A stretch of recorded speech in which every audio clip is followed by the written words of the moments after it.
na tayo mga kagritipid PH. Ayan, nakadalawa na naman tayo at tatapusin na ito. Paalis na po tayo para magumayak. Mag-short muna po tayo. Okay, yan. Tapos na, ganyan lang ang gumawa ng matibay na pinapil. Para makita nyo ito mga dalawang buka. Tatlong. Tignan nyo muna yung mga butas bago nyo takpan para wala nang bubutas. Yan, patong una, tapos pag-init. Tuk-tuk ulit. Isit-sit, pero para matibay. Pinahalan nyo lang dyan, hindi nakakuan, wala. Lulusot pa rin. Ang purpose natin po dito, para ma-attract natin yung tubig. Okay, maraming purpose. Attract natin yung tubig, ipit-pit ninyo. Takpan yung mga itlog ng insekto. Takpan yung butas ng kuhol at kiwit. Yan po, yung purpose po niyan. Tapos, pag magbuhat tayo ng mga input, nangyayatan, magbuhat ng abono, kulyar, at mga side by side na ginagamit. Hindi tayo mahirapan. Kaya, ulitin ko, nasa tilapil ang mataas na ani. Okay, baguhin nyo na. Nasa tilapil ang mataas na ani. Hindi yung palaging sinasabi ng mga may PS na wala sa tilapil ang mataas na ani. Dahil po yung mga batugan. So guys, masakit man tayo magsalita pero yung katotohanan para mag-isip ko sila. Kasi naaawa na ako sa mga farm owner na halos 30 years walang kinikita. 30 years walang nagbago sa kita nila. Kaya ulitin natin, mas swerte kayo sa mga kakasaka kung mayaman yung amo ninyo. Dahil hindi nyo iniindo yung pagkalugi. Okay, pero sa mga maliliit na farm owner, kawawa po sila, hindi umani. Lalo kung dyan lang umaasa yung paaral, hindi umaasa sa ayuda. Daming ayuda. Ang problema kung si farm laborer ay umasa sa ayuda, walang mangyayari sa sakaan ninyo. So unang lugi pa lang, bitawan nyo na. Maghanap kayo ng ibang tagasaka. Huwag kayong palugi. Ang mahal na ng mga bilihin ngayon. Okay, ang bigas noon 10, 11, 12, 13 to 15 pesos. Ang sariwa noon nasa 7 pesos. Way back 1990s. Okay, lalo na nung 70s, 80s. 80s tayo pinanganak, kaya alam natin po yan. Ang hirap magiging kwan. Habang na-advance naman yung farming, lalong kung hindi nag-upgrade, na-advance yung farming natin. Dito sa Pinas, hindi nag-upgrade yung farm owner at farm laborer. Ay huwag kayong umasa, nakikita kayo. Puro lugi po kayo. Okay? Gamitin ang dayami na abono. Yun yung isang paraan para makatipid po kayo sa inputs. I-convert nyo sa abono at i-convert nyo para sa pagkain ng mga organismo para dadami yung microbes sa inyong sakahan, para lalakas ang inyong ani. Kung hindi man kayo nagtitipid, lalakas yung ani. Pag nagtitipid man kayo, ay lalakas pa rin yung inyong ani. Hindi masisira yung inyong lupa dahil may binabalik po tayo sa na sustansya. Tapos na. Sa susunod dyan, ilalas natin yon kasi tabi ng kanal, maraming butas yun. Kahit anong gawin natin na pantapal doon, ilalas natin yon, finishing. Ay lulusot at lulusot. Daming mga kuhol doon at kiwit. Ito yung susunod natin para matrap natin. Ito naman, i-release na natin yung tubig nito para sisibol lahat yung buto ng palay at damo. Ganon yung technique natin dito. Pwede na nating i-release dyan. Okay, bago tayo uwi, buksan na natin. I-release na natin. Yan, i-con lang natin. Gawin natin ito. Kaya mataas para catch visit natin. Pang trap. Okay. Sharing is caring. Maraming salamat. Happy farmers. Cut. Good morning mga kagritipid PH teams. Ka-farmers, kamanalon, kamagsasaka, kamag-uuma sa ibang parts ng Visayas, Mindanao, kamag-uuma, ganun din sa Luzon. Yung term natin sa Ilocano ay ganun din kamag-uuma. At nandito katatapos nating mag-ayos ng pilapil kasi tinataasan na natin yung pilapil natin dyan sa gitna para sa kung gusto natin magpa-filter ngayong wet season ay may dadaanan yung mga filter, mga bibisita, mga katim natin dyan, kaparmers natin dyan ay may dadaanan kaya piniprepare ko na yan. Bali nakabakpil na tayo ng mula dun sa dulo para hindi lang dun sa harap yung nakikita. Padaanin natin mula dyan hanggang dun sa dulo para makita nila yung ganda ng itatanim natin na LP variety. Back to back yan. Ang gagawin natin, nandito na tayo. Tapos pag nabasag ito ay bakpilan ulit natin back to back. Habang yung finish na natin yun, pang finish. At shout out kay Sir Domar Singson ng Pro Agri-Seed season ng yan, tignan nyo kaliligo ko at mag-cheers po tayo. Shout out kay Sir Domar ng Pro Agri-Seed Corporation. At yan, ang daming nagtatanong sa atin sa YouTube, sa Facebook, nag-PPM kung ano yung itatanim po natin. Talagang sinusundan ninyo, maraming salamat sa inyo, sinusundan ninyo sa tiwala, sinusundan ninyo kung ano yung itatanim po natin. Kahit yung mga admin po natin dyan na magagaling hanggang sa Nueva Ecija, ang mga sila, shout out sa mga admin po natin dyan, alam nyo na, hindi na natin babanggitin. Yung itatanim po natin, yung i-reveal na natin, i-deliver ni Sir Domar Season ng Pro Agri-Seed Marketing Corporation yung LP 908 po natin, commercial seeds, at siya po yung magbibigay. Bibilhin po natin sa kanya yung LP 908. Shout out sa kanya at sa mga empleyado pa ng Pro Agri-Seed Marketing Corporation. Napakaganda yung seeds ninyo nandito na itinatanim natin yung mga quality seeds po ninyo. Sa seeds po, ulitin natin, nakasalalay yung pagtaas ng ani. Susunod na lang yan yung protocol natin at pamamahala. Sundan nyo lang yung protocol nila sa brochure at may ani po natin yan. Tulong na rin sa amin, i-PM nyo kami kung hindi man magawa ng mga kasi busy ang mga yan, mga technician nila. I-PM nyo kami, mga admin sa Filipino Agri-Tipid PH Teams. Dami natin kasing group chat, 6 yan na binabahay, isinishare natin yung mga ani po natin. At tutulong po kami sa abot ng ating makakaya. Puntahan nyo rin YouTube channel natin, Agri-Tipid PH.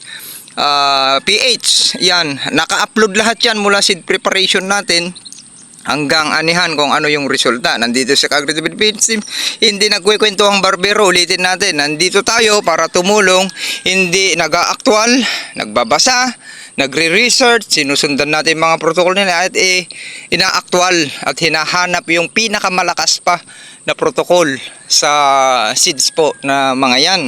Okay?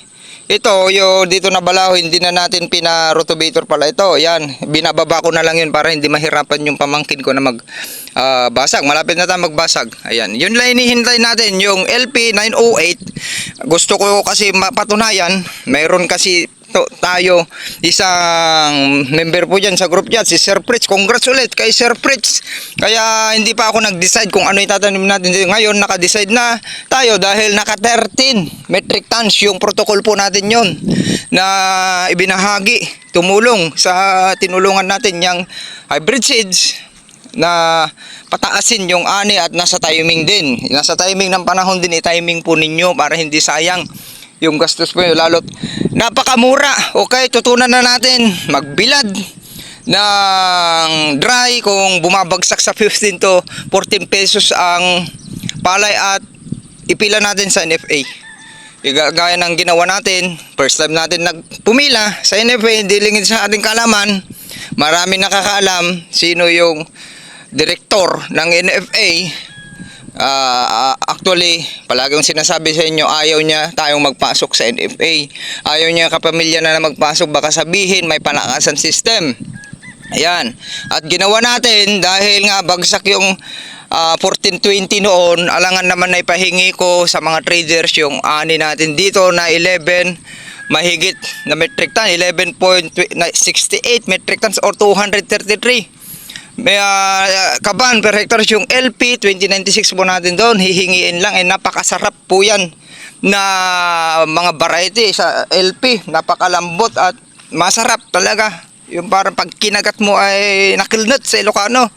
Papahingin natin kaya ayan ang ikwento ko sa inyo. Pumila ako doon na hindi nila alam, hindi nila ako kilala. At nag-advance pila po kami doon. Kasama ko si Mrs. At yun, dumaan tayo sa tamang proseso. Nakakuha tayo ng form, kumuha tayo dyan sa DE ng format, may certification pa pinakuha, yun yung babayaran po ninyo dyan ng 80 pesos sa loob ng munisipyo sa treasury, sa teller. O yan, tapos kukuha kayo ng certification, dun na titignan ng DE kung ilan yung RE nakalista sa RSBSA ninyo at saka pipirmahan yung form na galing NFA. Ganun po yung proseso nun. Pumila po tayo, okay?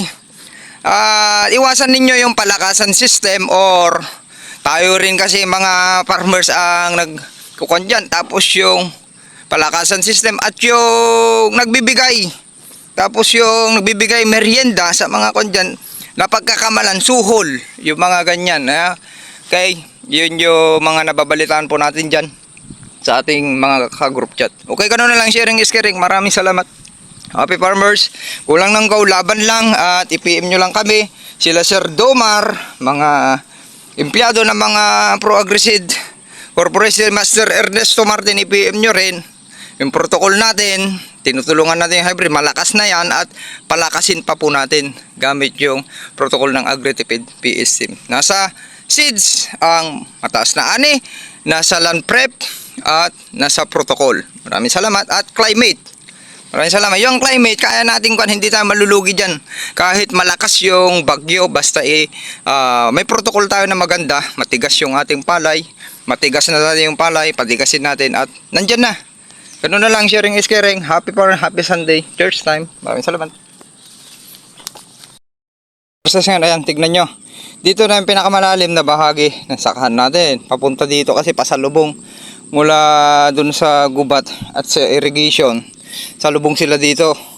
Kaya dyan, kaya naglalagay tayo ng kanal dito banda. Maglalagay ulit tayo para makapag-drain tayo. Okay, yan, nabura na yung ginawa nating kanal dyan. Kaya magagawa tayo kahit maliit lang. Yan, manood muna kayo. Ang ganda magpapawis. Papawis pa para lumakas yung katawan. Para pag puspusan ang land prep, hindi tayo mag-a-adjust. Mabilis lang gumalaw. Okay, pitik-pitik lang. Ayan. Pitik lang natin. Ayan, takpak na yung mga... Ayan, pinalapad na natin ha. Kulang pa yan, pasalubungan pa natin. Dito tayo nagpunta noon. Ang kapal. May ulmog. Yung masyadong makapal. Kaya ipapakuliglig natin. Kaya linagay ko na dun sa harap para may pakuliglig. Bago tamnan. Kuwan natin para walang sisibol. Na yung napulsot. Mayroong sisibol kasi po sa punlaan. Yung naputol. Ayan o, nabilis ma-decompose yung kwan natin. Ang dami nagtatrabaho. Nabilis lumambot. Daming microbes.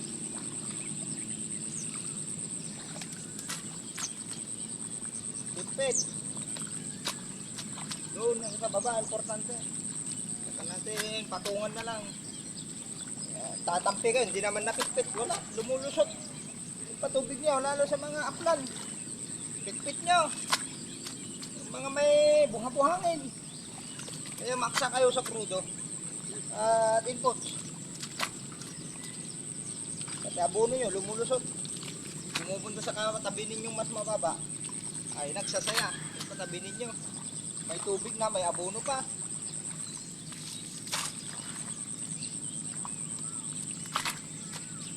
Ulitin natin, huwag nyong idikit dito para hindi na makaparami yung kuhol. Pag nakuhukay dito, dadami yung kuhol dyan kasi may basa at hindi matitipag.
partida kwan pa.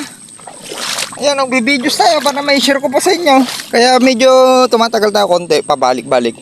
At nagbibidyo, at least may share po natin. Ganyan lang. O, tapos huwag kayong kumuha ulitin natin. Dinidiscuss ko niya. Huwag kayong kumuha dito, isagad ninyo kasi yung kuhol pag nakaramdam ng tubig yung lalabas sila, bubutas. Huwag niyang paramihin. Para kung na lang, saka na lang nyo, para mapatay ka agad. Pag at hindi matitibag yung banda dito, pag malakas yung patubig, hindi matitibag, may protection siya. Okay, cut. Sharing is caring. Full memory. I-reveal ko sa inyo, 25/25 cm, huwag kayong matakot. Dahil yon dati na niyang napatunayan sa LP937, nakaka 200 plus talaga siya. Yung 25/25, yun talaga yung para sa hybrid. Ganon din yung hybrid na hindi kalakasan ngayon pag tinatanim ninyo. Dati ko nang tinanim dito, naka 211 yun noon, 15 kilos lang yun noon. NK 5017, 25. Ngayon, nakita niya mas malalaki yung butil ng LP908. At may timing sa panahon, yun yung talagang timing. Ganon din yung pag-ani natin noon, April 25. Hindi talaga, yung paglabas ng uhay, talagang walang rice bag. At walang sama ng panahon yung pagpapakuan yun, kaya wala siyang damage sa butil. At yun, 25/25 cm. Okay, ang rate niya ay 21 to 24 kilos per hectares ang rate po nun. Okay, na 25/25. Kaya napakaganda na sundan nyo po yung ganon na kunyo, nakita nyo naka 261 per hectares.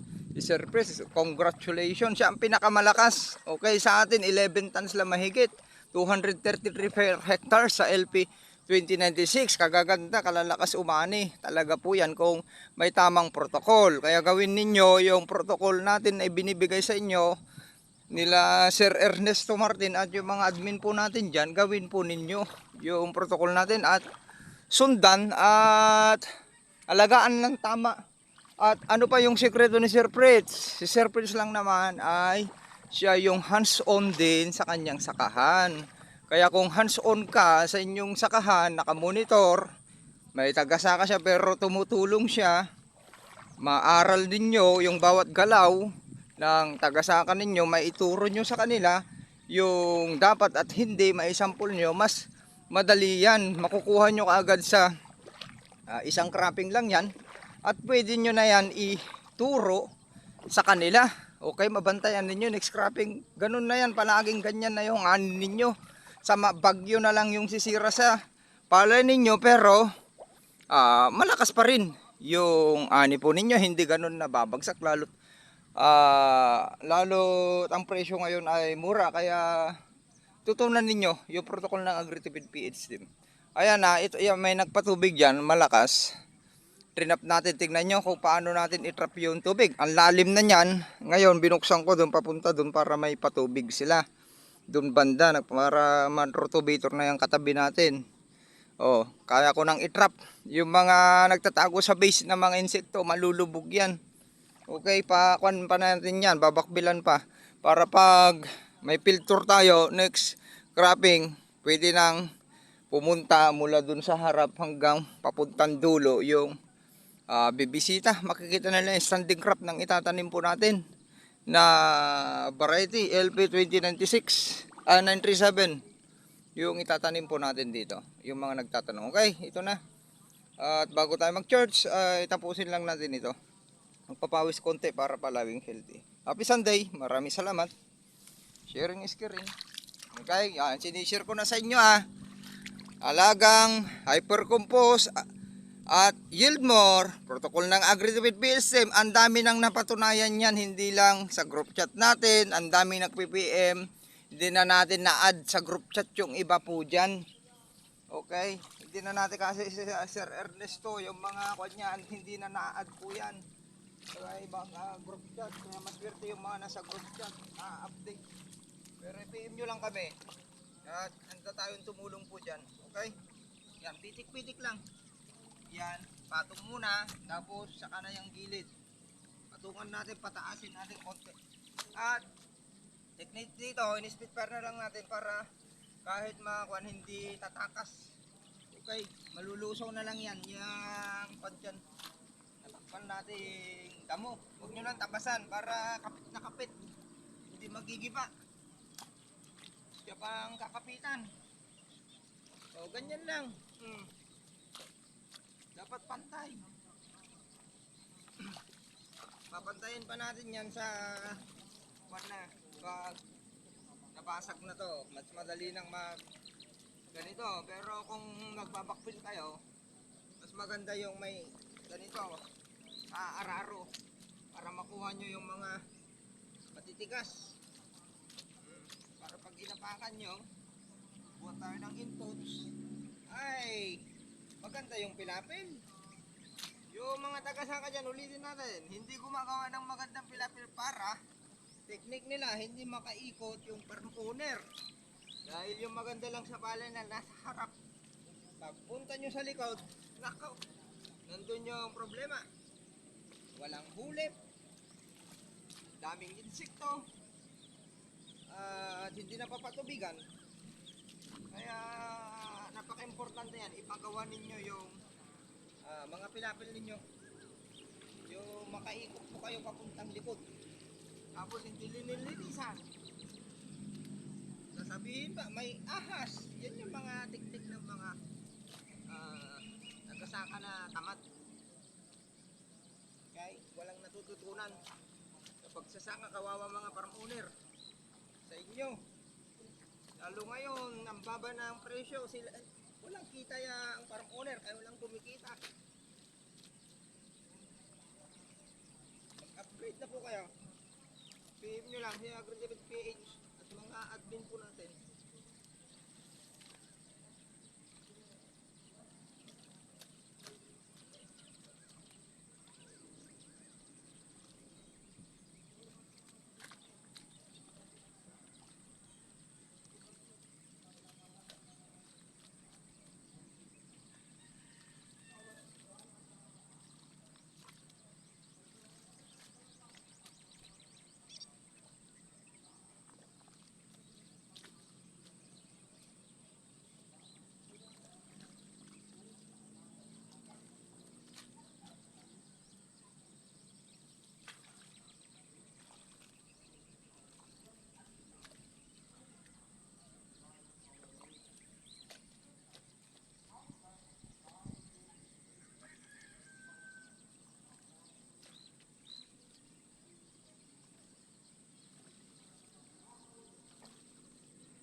Yun, para makita nyo lang, tapusin na natin to.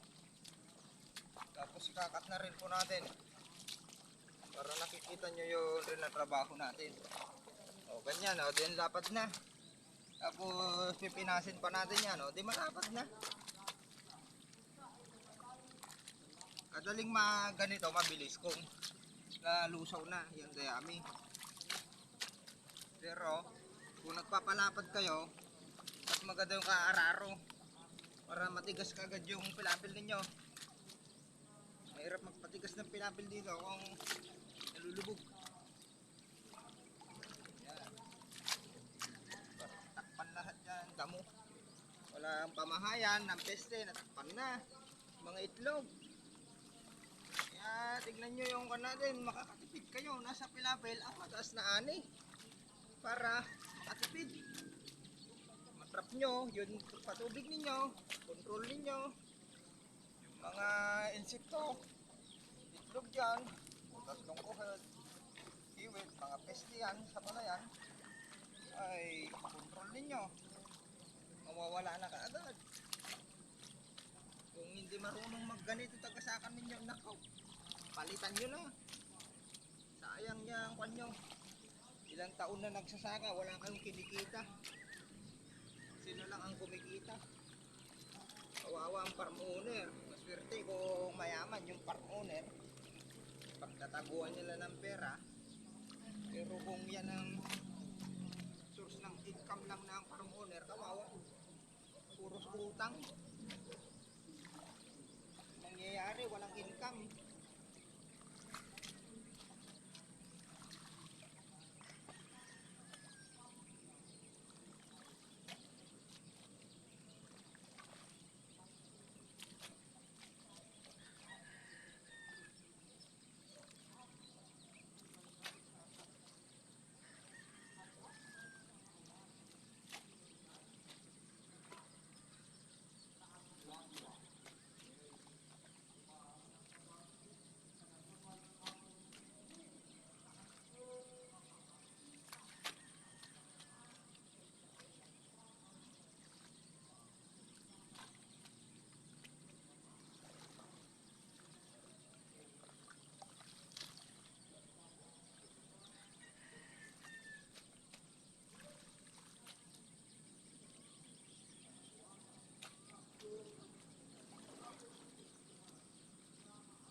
Ganyan lang.